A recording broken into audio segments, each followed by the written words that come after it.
lagi, mari kita syukuri kenikmatan yang teramat agung, yaitu iman dan Islam. Nikmat takwa yang masih menggerakkan diri kita untuk bisa beribadah kepada Allah, bisa sholat, memuji nama Allah, mengagungkan Allah, sambil kita rukuk yang sempurna, sambil kita sujud yang sempurna, sambil kita membaca wirid sehabis sholat, sambil kita masih bisa ngaji. Sebab kalau ada yang sakit di antara kita, kita tidak bisa lagi sholat dengan jamaah, tidak bisa lagi ngaji di tempat yang mulia ini. Atau bahkan kalau ada yang sudah dipanggil oleh Allah, kita tidak ada lagi kesempatan. Makanya Syekh Ibnu Athaillah As-Sakandari dalam kitab Hikam menjelaskan bahwa wirid yang kita baca, wirid, bacaan-bacaan zikir setelah sholat, itu adalah kenikmatan-kenikmatan yang sungguh sangat luar biasa. Kenikmatan-kenikmatan yang agung, yang tidak ada lagi kenikmatan ini kecuali nikmat bagi orang yang beriman. Kalaupun kita masuk surga, tidak ada lagi wirid nanti di surga. Begitu juga sholat kita, bacaan Quran kita, semuanya itu adalah kenikmatan-kenikmatan yang luar biasa, yang tidak akan ditemukan kenikmatan ini di surga nanti. Karena kalau sudah di surga, tidak lagi perlu tidak lagi perlu wiridan.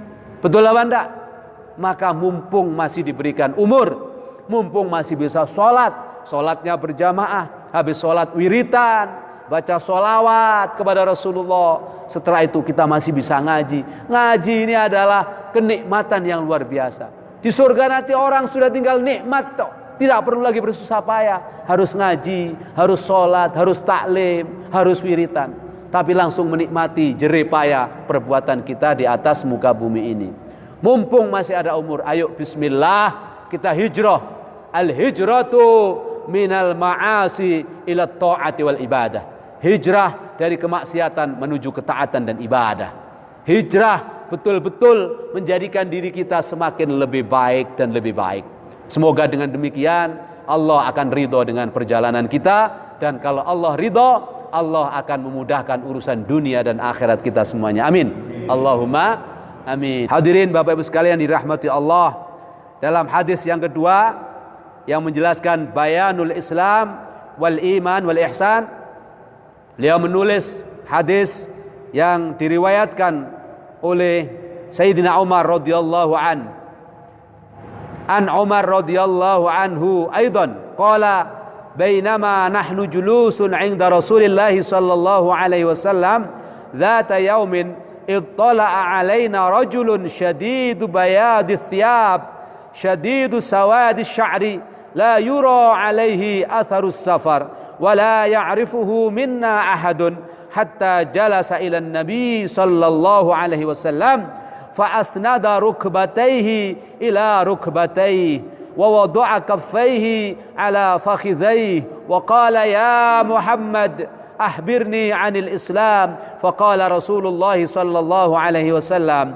الإسلام أن تشهد أن لا إله إلا الله وأن محمد رسول الله وتقيم الصلاة وتؤتي الزكاة وتصوم رمضان وتحج البيت إن استطعت إليه سبيلا قال صدقت فعجبنا له يسأله ويصدقه قال فأخبرني عن الإيمان قال أن تؤمن بالله وملائكته وكتبه ورسله واليوم الآخر وتؤمن بالقدر خيره وشره قال صدقت قال فأخبرني عن الإحسان قال أن تعبد الله كأنك تراه فإن لم تكن تراه فإنه يراك قال فأخبرني عن الساعة قال ما المسؤول عنها بأعلم من السائل قال فأخبرني عن أمارتها قال أن تلد الأمة ربتها وأن ترى الحفاة العراة العالة رعاع الشاء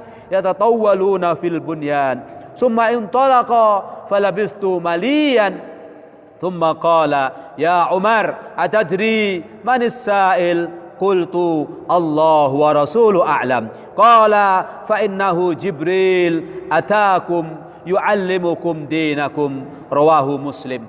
Hadis ini diriwayatkan oleh Imam Muslim. Hadisnya sahih nomor 8 dalam kitabnya Imam Muslim.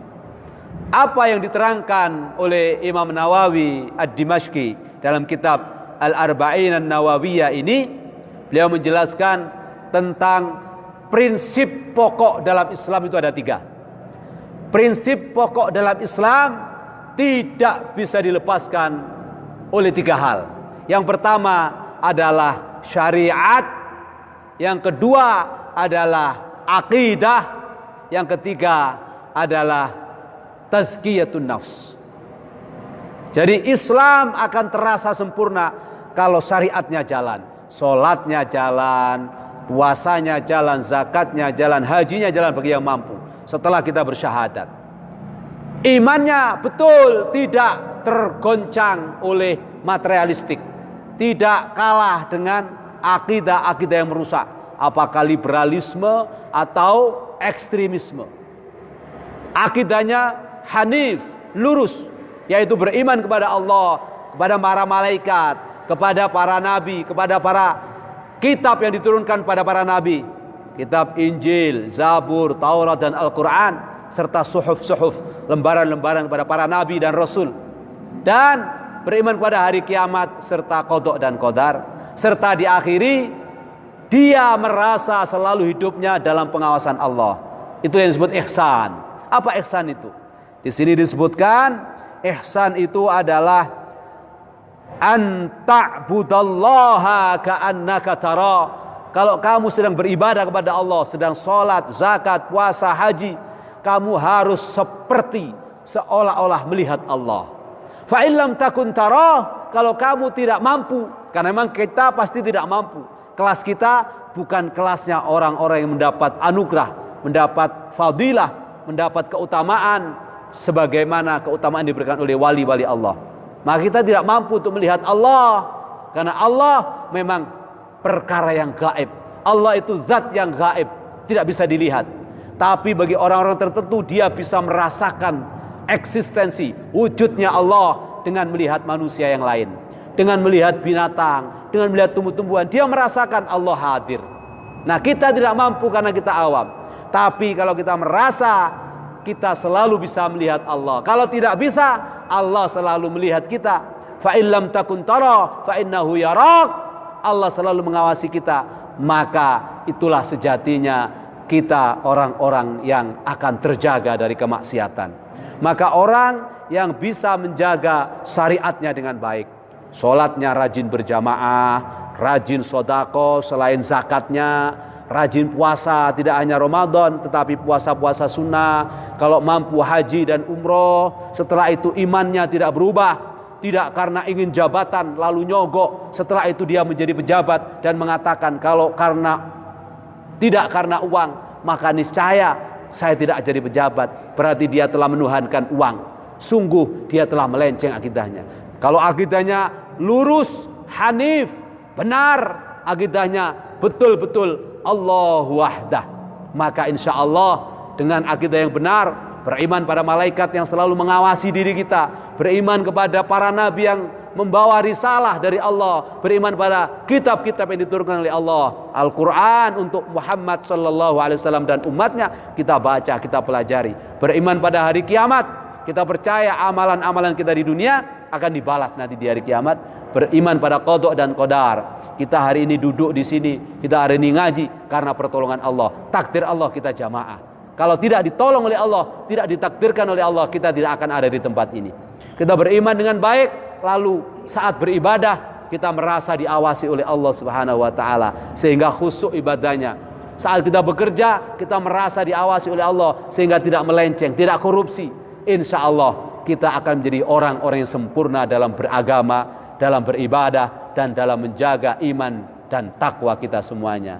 Semoga Allah ridho dengan apa yang sudah kita ikhtiarkan, dan Allah mencatat setiap kebaikan kita sebagai amal soleh untuk bekal akhirat kita. Amin. Allahumma